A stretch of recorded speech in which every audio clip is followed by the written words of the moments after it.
Still has a neck on there. That's kind of gnarly, but it's gonna scare the out of some little kid. Hi, I'm Charlie Mitchell, executive chef of Clover Hill in Brooklyn Heights. Hi, my name is Aretah Ettarh. I'm the chef de cuisine at Gramercy Tavern here in New York. I'm going to show you how we turn this into this.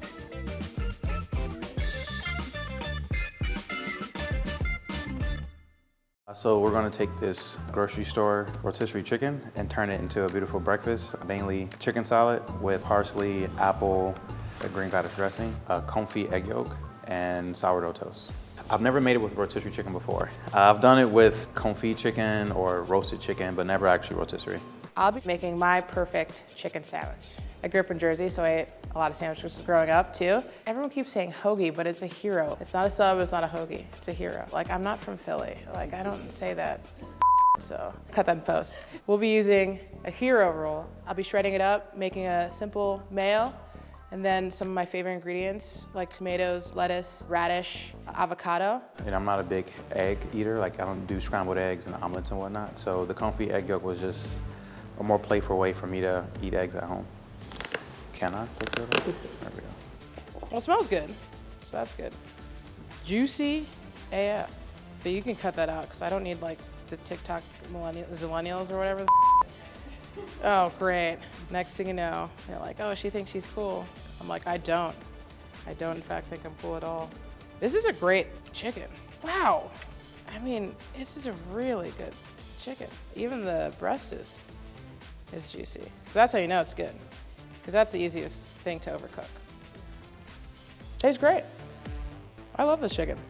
It's funny, recently we had this running joke at the restaurant, like how long it would take any individual person to eat a whole rotisserie chicken. And the answers ranged from 5 to 7 minutes, which I find absolutely absurd, to like a full day. Or you could be more normal and not like a weird restaurant person and save the rest of it for either more sandwiches in the future. You can cut it up and serve it with like roasted potatoes or Brussels sprouts or other vegetables. Or you could just late night, fridge, rock it cold. It's really up to you. So let's get started and kind of taking off the leg and the thigh first, and then we'll take off our chicken breast. Just kind of get it into nice chunks. Just gonna break it up a little bit as we mix it later. I mean, I like to have the chicken not be too small so it doesn't get, you know, like mushy. You still want the meat to have some integrity, kind of have some texture to it. No, it's pretty nice, surprisingly. So now we're gonna start getting all of our ingredients inside of the chicken salad. Yeah, I mean, I went with the Honeycrisp just because it adds a nice texture. I think it's nice to have something to kind of like a mixture of textures throughout each bite. So we're just gonna do like a random, almost like a small to medium dice, a little bit smaller than our chicken. Then after the apple, we're gonna add our cornichons, just for straight up acidity. It's just a chicken salad of things that I personally like to eat and the way I like to eat it. I like it where, you know, everything is identifiable, has its own identity. So we're gonna set aside the shredded chicken that we have here and make a quick mayo so we can build our sandwich. To make a mayonnaise is actually very easy and you only need a few ingredients. So we have our eggs as part of the binding agent, and then water.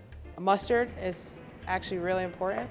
It really helps to keep your mayo intact. A little vinegar for both sharpness, acidity, and flavor. And of course, salt and pepper, because we believe in flavor. Stream in your oil. The oil is what you'll emulsify your liquids with. There you have it, homemade. What I'm really looking for is a nice consistency. So something that's thicker so it could really bind together with the chicken. It should be something that has a bit of body, but is still a really nice creamy consistency. It's pretty good. It needs salt though. This is actually, wow, this is one of my better ones. And we're gonna add chives, parsley, and dill, which are 3 of my favorite herbs that we use all the time at the restaurant. Yes, I always use, whenever I make green goddess, a lot of dill. I rarely pick the herbs unless I absolutely have to. I just eat it, stems and all. So that's how we're gonna make it today. All right, so now we're gonna make our green radish dressing. We're gonna start with separating some egg yolks. Strong egg. That's hilarious. Sorry. Take 2. So we have raw eggs here now. There we go. I'm gonna do mainly egg yolk, just because I like the dressing to be a little bit thicker. Our avocado. Then we're gonna add in our dill and parsley, and then we'll stream in a little bit of canola oil and champagne vinegar as well. That's everything we need for our base. I don't know how to work this thing. I'm really just looking for the avocado not to be in too big of chunks and to break up those herbs just a little bit, and then from there we'll start adding in our oil. I mean, like green goddess traditionally, you know, it's a salad dressing, any green herbs you may have in your walk-in. So this, we use our base, we make an aioli, which is similar like to a mayo, but it's really just to get a base on our salad dressing that allows us to thin it out with vinegar and whatnot so that it tastes more like a creamy vinaigrette is essentially what you want. Now it's time to cut your stuff. I always steal my knife before I use it. You don't necessarily have to sharpen your knife every day. It's best to have a sharp knife though. That's the key. A lot of home cooks don't actually have, unfortunately, sharp knives. And you're just like crying in the club. So if you love really, really spicy things, you can keep the seeds. Some chives, because I love chives.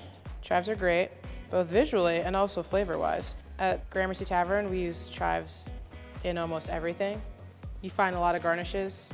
At some point, we throw chives on the dish. I love lettuce and tomato in a sandwich, which is nuts because like growing up, I hated tomatoes, but that's because I only had bad tomatoes. So once I figured out they don't have to taste bad, that was a really big game changer for me. All right, so I'm taking out the core of the tomato, hopefully successfully. Boop, there it is. A little woody, it's not great. Well, I'm here for the people. The core, not really the flavor I want. An easy way to avoid like just trying to hack away and smush it is to give it a little score, to give your knife room to slice through. Like we'll go like really thin and soak it in ice water so it like curls. For a sandwich, you don't necessarily need it super thin because you still want to taste the flavor of the radish. Cut the ends and really just cut enough so it stands straight. And then you're just cutting the pith out and de-seeding it. You don't want to take out so much of the pith that, like you want as much lemon as you can. Full utilization, or as close to. And also like that's when you get the most juice. When you remove the pith, I want to season the tomatoes real quick. So you want to season them just to extract a little bit more flavor and concentrate their flavors. I mean, even if they weren't seasoned, you'd still season them, but it's even more important when they're not like tip-top tomatoes. All right, so next we need to prepare our confit egg yolks. Confit is just a term used to refer to cooking something in fat. A pot here, and we're gonna add some olive oil.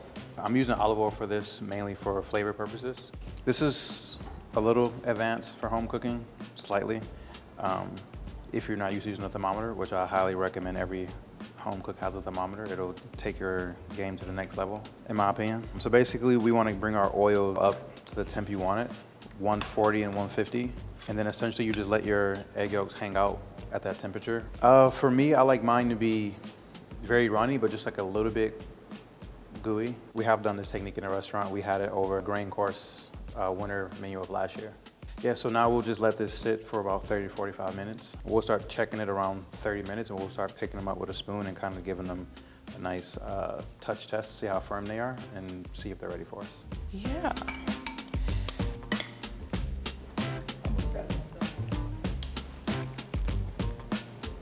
This is nice. A little salt. We're gonna add in a little bit of the green goddess dressing, chili flake, whole grain mustard, salt and pepper. And then chicken has nice texture. It's not too dry. Great. I feel very good about this rotisserie chicken. This tastes very good. We're ready to go. Let's make a salad. So yeah, so we're just gonna make a little side salad. We just have a variety of some greens here, some little gem, some casofranco, some other fresh greens here as well. And we're just gonna make a small salad with all the ingredients we've already been using for the entire dish. We're just gonna make our dressing with just a little bit of olive oil and champagne vinegar, salt and pepper. And then we just give this a very light mix and we'll just pour it right on top of all of our greens. Now we'll toast some bread and then we'll build my perfect chicken sandwich. Ooh, she's sizzling, fajita style. Ooh, she's perfect. And just a little bit of oil. Yeah, usually I always toast in the pan. And that's what we're looking for. Nice, crispy, even color. And that's gonna hold up to everything we're putting on top, the chicken salad, the egg yolk, avocado, and all that creaminess. Nice crispy bread. Now it's time to build our sandwich. You don't have to go crazy with the amount of mayo you put on your bun, especially because you have it already mixed. I don't like one of my least favorite things is a sandwich that eats dry, because it's just like, it's already bread. It's like torture. Yeah, we used to do brunch at Clover Hill. We opened in February. We didn't go dinner only until November of that year. So I used to make French omelets. I used to make toast, grilled cheeses. Brunch is for mean people who wake up hungover and angry. Or they have children and they're hungry. Yeah. I'm trying to make sure I get a little bit of everything. So I got some skin, I got some white meat, dark meat, all the good things. At the restaurant, we have our soup and sandwich special, and that's in the tavern for lunch only. And so I actually think about sandwiches kind of a lot, both in life and for work. So it's just convenient that it also ends up being for both. The last sandwich I actually put on the menu is an Italian beef sandwich. That's like hot braised beef. Now the thing is, people will reference the bear, and I don't have any disrespect for that show, but I don't need that in my life. Please, please. All right, so the egg yolks we're gonna check now. They've been going about 40 minutes, and we wanna make sure they are right where we want them to be. And just to see, just the texture really, just seeing like how set they are, how firm they are. That's what we're looking for, and this is nice and jiggly still, so it's gonna be nice and gooey. Lettuce top bun. She's thick. All right, so now we're gonna build it. Start with our little bit of our chicken salad. It's just a natural thing to do for me to build it off the plate so the plate doesn't get too messy, just in case I spill it or something like that. So I always build off the plate first, and then we'll take some of our extra avocado here, and then just a little bit of salt on top of the avocado. Season our egg yolks a little bit of salt, a little bit of pepper, then a little bit more herbs on top that we've been using throughout pretty much everything. And then there we have it. And then to finish, just a little bit of our salad. Well, there we have it. This is my rotisserie chicken salad with green goddess dressing, avocado, Confit egg yolk, and side salad. So she's here to party. There it is. And that's my perfect sandwich.